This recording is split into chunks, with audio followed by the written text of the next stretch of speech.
So welcome. I'm glad you're here on this rainy day. Thank you for coming.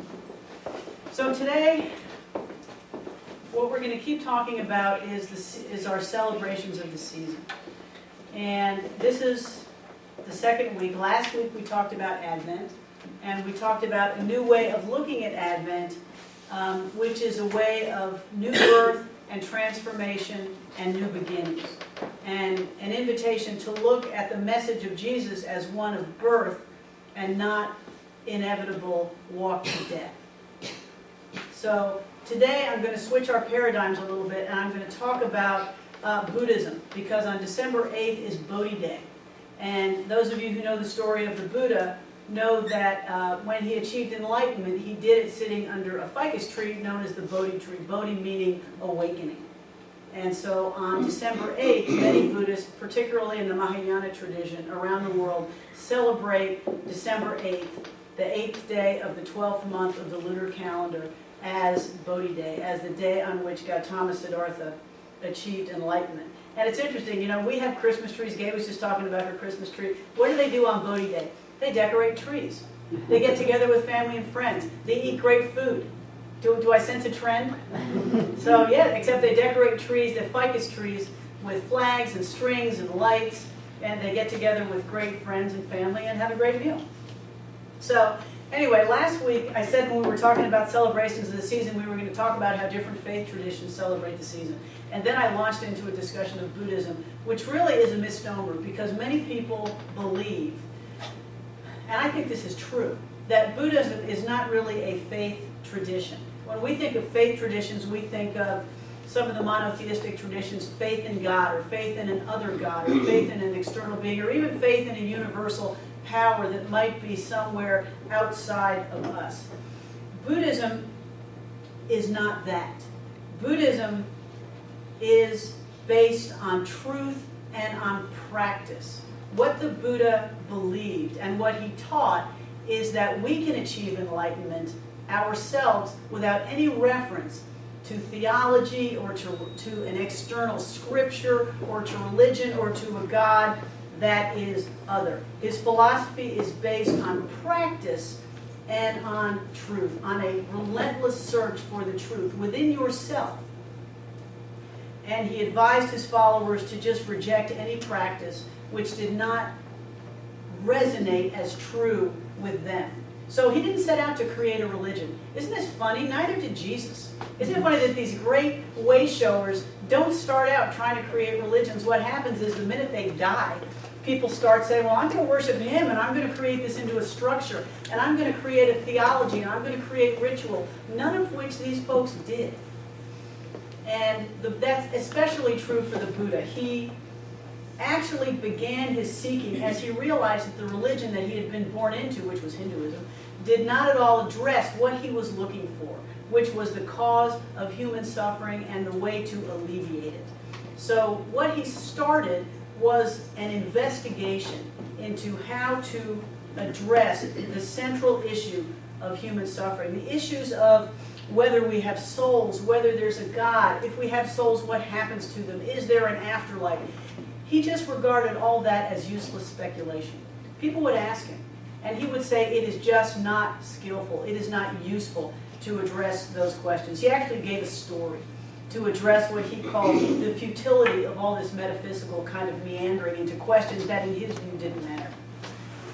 He likened the questioner of these metaphysical questions to a man who was struck by a poison arrow. Has anybody heard this story? Okay, so this man is struck by a poison arrow. He's got probably 30 seconds to live.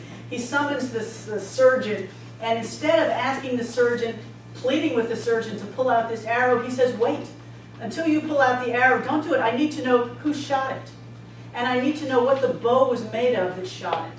And what type of arrow shot it. And what type of poison it is. These are all very important questions. And the point that the Buddha was trying to make is, while he's asking these really interesting but tangential questions, he's going to be dead.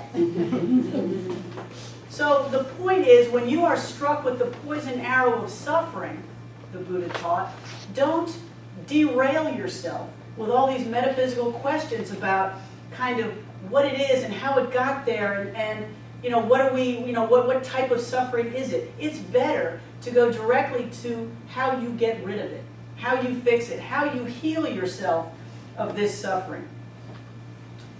The man struck with the arrow would die without finding a way to remove it by asking all these questions. So that's the attraction of Buddhism, 2,500 years after the Buddha was born.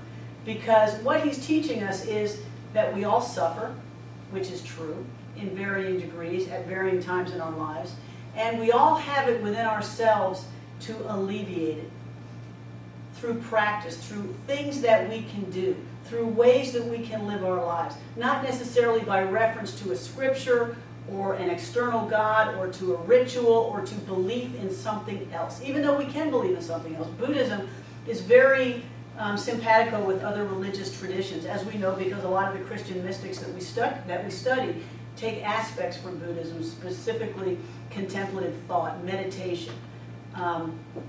It can be integrated into many different faith traditions, but on its own, it teaches you that you have it in yourself, under your own steam, to live your life, to examine your own motivations, to take a look at what you fear and what you hope and what you think and what you assume and what you believe, and find a way to awaken on your own. That is a wonderfully attractive thing, because we can do it all ourselves. Rather than promising peace and happiness through a specific set of beliefs or a theology or a guru or a DVD, it's all here. Or it's all here, and we can all do it ourselves. The Buddha taught that we should only believe what we find to be true in our own experience. It's a very experiential path. We don't believe anything just because it's told to us, just like Joan read in the reading. If something is told to you or taught to you and you find it not to be true, throw it out. The only thing that is true is what you find to be true in your own experience. We can arrive at this awakening ourselves. Now, this appeals to all of us because we all suffer, and we all want to find a way to get out of it ourselves. And that is what is so wonderful about the Buddha's message. So, we all know a little bit about the Buddha's life. He was born a pampered prince in the area of present-day Nepal around 450 BCE. Shortly after his birth, he was a prince. Shortly after his birth, his father was visited by a famous sage who looked at the baby and said, well, he will either be a great king who unites all of India, or he will be a world spiritual leader. His father, like many fathers, believed that he would rather be a mighty king. And so what he did is he raised the Buddha in splendor and luxury and complete seclusion. He built him 3 palaces. He surrounded him with beauty and wonderful things and great food and dancing girls and all sorts of great things, but he never let him outside the palace because he did not want him to see the reality of life. He didn't want him to see illness or sickness or poverty or all those things which are just part of life. So at some point in his life, he decided that he really needed to see what was out there. He realized that what he had was beautiful, but he needed to see more. So he snuck out of the palace with a companion, and he saw what are known as the 4 passing sights. As he's out with his companion, and the story changes whether it's 1 trip or whether it's 4 trips, it really doesn't matter. But he's out with his companion, and he sees a man by the side of the road who is sick. And he says, what is that? He had never seen a sick person. What is that? And his companion says, well, that is a man who is sick. My prince, we will all become sick. Which was news. The next time out, he sees a man who is old. What is that? Oh, my prince, that is a man who is old. We are all going to age. One day that will be you. One day that will be me. Another revelation. This was complete news to him. Then he goes out and he sees a man who is dead. He sees a corpse by the side of the road. My prince, we all come to death. That is going to be the end of all of us. The last time out, he sees a sage meditating who is seeking enlightenment as a way to deal with the fact of age and sickness and death. This completely changed Gautama's worldview.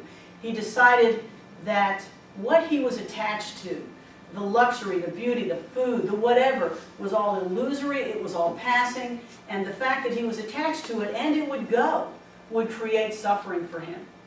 This was an endless cycle which repeated on and on and on. Whatever the attachment was, there was always a new one, there was always one leaving, there was always one coming. It never ends. And he decided that he needed to address this suffering in human existence, and he would never be happy until he did find a way out of what he just called this cycle with no relief. So he left his home, his wife and his newborn son. He had just had a son. It's funny because it shows the way he kind of regarded this new son. His son he called Rahula, which means fetter. And so, like as in iron. So he left the child there with the mother, and he left in order to find enlightenment. He walked into the forest and he began a life as a monk. He traded his robes for rags. He got a begging bowl. He shaved, and he just headed out into the world. So he found some Hindu teachers who taught him meditation. He got some great awarenesses, but that didn't quite do it. So then he began a life of asceticism, again, following what others had told him. Well, the meditation didn't work, so do this. Become an ascetic. Purify yourself with mortification. So he starved himself. He lived in the heat. He lived in the extreme cold. He ate practically nothing. He just mortified his flesh for 6 years. And what he learned was it did not lead him to enlightenment. It led him to physical weakness and mental deterioration. Okay, so what happened at this point? He had had luxury, he had had wealth, he had had excess, and he had had complete deprivation. And he realized that neither worked. And so this is when he settled upon what he calls the middle way, which was a life of moderation, a life of taking care of yourself, taking care of your body, but not living to excess and focusing on your mind. And it's funny because he had been living in an ascetic with these 5 other ascetics, and when they saw him take a meal, this young woman came up and gave him rice and milk and basically saved his life so that he could continue on to enlightenment. They saw him eating this bowl of rice and milk, and they decided he had become a complete luxuriant, and they left. It's like, how dare you eat rice and milk? So now we're out of here. So they left. But that was the good news because he was now on his own. So he sat beneath a peepal tree, what we call the Bodhi tree, and he decided to sit there until he understood the reason of life, the great reality of life, and why he was here, and how to end human suffering, how to end his suffering. He decided, I'm just not getting up until I figure this out. And so the story goes, he sat there for a night, he sat there for 45 nights. The stories differ. But as they teach, in the first watch of the night, his mind started to open, and he saw his own past lives. His mind's eye started to open, and he saw his countless past lives. And then in the middle watch of the night, his eyes opened some more, and he saw the countless souls, all of us, passing through life, being reborn, leaving, passing again. The endless cycle of what he called karma, cause and effect. Because under that rule, all our actions, even the most minute, have an effect. And it is an effect that stays with us, good or bad. And then in the final watch of the night, he achieved enlightenment. He saw reality. He saw his own connection to the universe. He saw that what we were attached to was an illusion, and what we were really attached to and really loved never left. It's very hard to articulate, and I struggled with that for this talk. You know me and the Google. What the Buddha saw. And this was his quandary as he set out to teach it, because he realized complete peace and happiness and enlightenment and awakening. But he also realized he could not tell people what that was, just as I can't tell you what it was, what he saw. I tried to find out what he saw. Everybody just said he realized enlightenment, he realized awakening. And he had the same problem. He could not articulate it. He couldn't teach it. You can't put it in a book. I can't give you a piece of paper that says this is enlightenment and you read it and go, aha! That's not how it works. I know, really. We'd all be, rich and thin if that could happen. But in any event, that was his quandary. He wondered whether he should try to teach it, even though he could not articulate it. And he decided that as he looked around, he saw so many souls who only needed a little bit of information, a little bit of encouragement, a little bit of practice, and they would be able, like lotus leaves, be able to bubble up to the top and achieve this awakening. So he decided to try to communicate it to those, as he put it, to those who would understand. Not everybody, just to those who would understand. But he addressed this quandary of not being able to articulate it by saying, I'm not going to teach them information, I'm going to give them a way to live. And this is what interested me about Buddhism. He decided that he had to teach a series of practices, because the only way you could achieve awakening for yourself, and we can all do it, is by living in a certain way, by practicing in a certain way, not by reading, not by thinking so much, but by living it. Because living creates habit, and living creates understanding. Doing something repeatedly, over and over, living a certain way, gives us understanding into reality, into awakening, into understanding why we are here. So this is how his first talk he gave to the 5 ascetics. He found them after he achieved enlightenment. He taught them the truths of the 4 Noble Truths, which is the basic tenet of Buddhist teaching, that life is suffering, there is a cause of suffering, we can end suffering, and we do that by following the Eightfold Path. And so he gave a series of practices to his disciples that if they live them rigorously and with dedication and with single-minded purpose, they would be able to achieve enlightenment. And so that interested me. And I'm not here to talk about the Eightfold Path. I mean, we can talk about that on Wednesday for those who come to community circles, but the efficacy of the Eightfold Path, which is right intention, right speech, right thought. And we don't have to go into that now because that's not the point of it. But what interested me was the wisdom of living a certain practice, as opposed to just believing in something. Do you see the difference? That's the difference between thinking religion, like we talked about last week, and transformational. And even take the religion out of it. Between thinking transformation and living transformation is the way that we do it, the practice that we give it, the way we let it change our actual conduct so that our lives become different. He determined to provide not doctrine, but practices. He points out the path, but he also teaches that he cannot walk it for you. So, as I was thinking about this, I started thinking about how do you talk to people about living transformation, about how the way we live changes our conduct, because we all know that it does. And so I started thinking, and I came across a Navy example, literally. You may not know, but my wife and I met when we were both on active duty. And she told a story once about race relations in the Navy in the late 70s and early 80s. Race relations in the Navy, as they were in much of the country, were really bad. There were a series of sit-down strikes, there was hostility, there was misunderstanding, there was ignorance. And so the chief of naval operations at the time was a guy named Tom Hayward. And so he decided to address these problems. He would tell everybody that they needed to take sensitivity training. So everybody took sensitivity training. They went to seminars, they sat in circles, they talked to each other.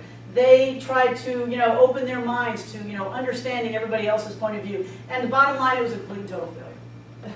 They still believed what they thought, they still lived the way they thought. And so finally, he said, forget it.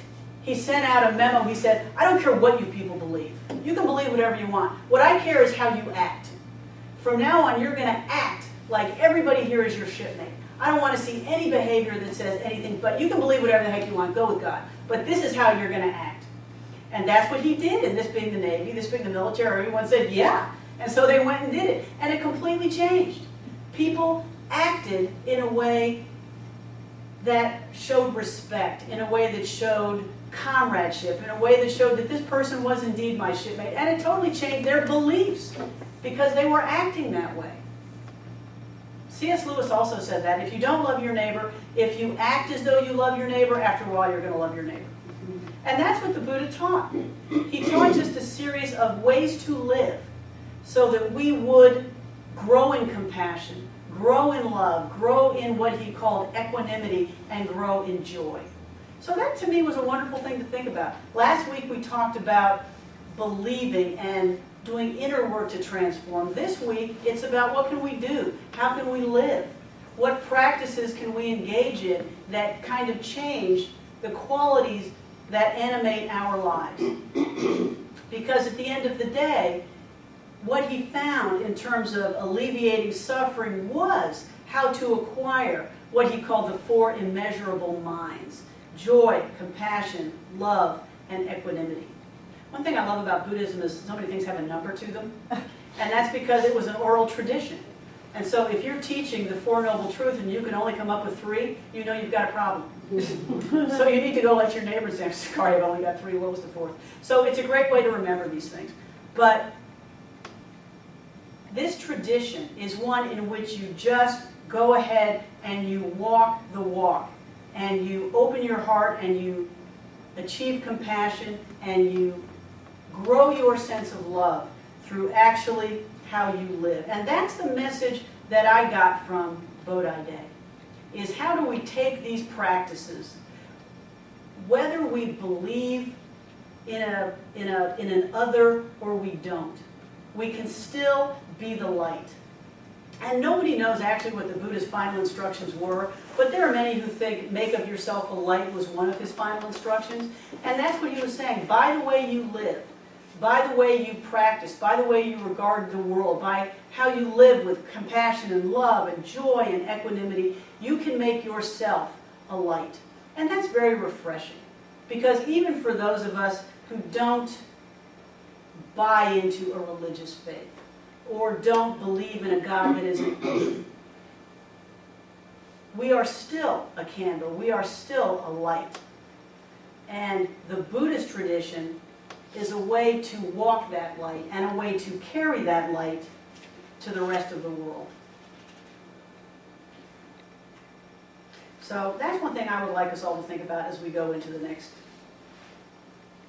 week, and as we think about talking about this on Wednesday. What is the difference between belief and practice? Is there a difference between belief and practice? Because in the Western tradition, we have so much emphasis on cognitive belief, on reading scripture, on believing a certain thing, on belief in Jesus, on belief in whomever. And in the Buddhist tradition, what we have is this is how you live. And I frankly don't care what you believe, because that's kind of what he said. I'm not going to waste my time talking about that stuff. So it's an interesting approach for all of us to take. And actually, if you combine the two of them, it's a wonderful way to kind of inform your life.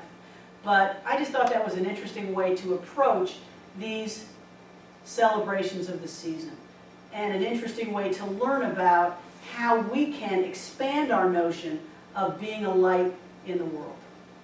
So let's take these thoughts into meditation.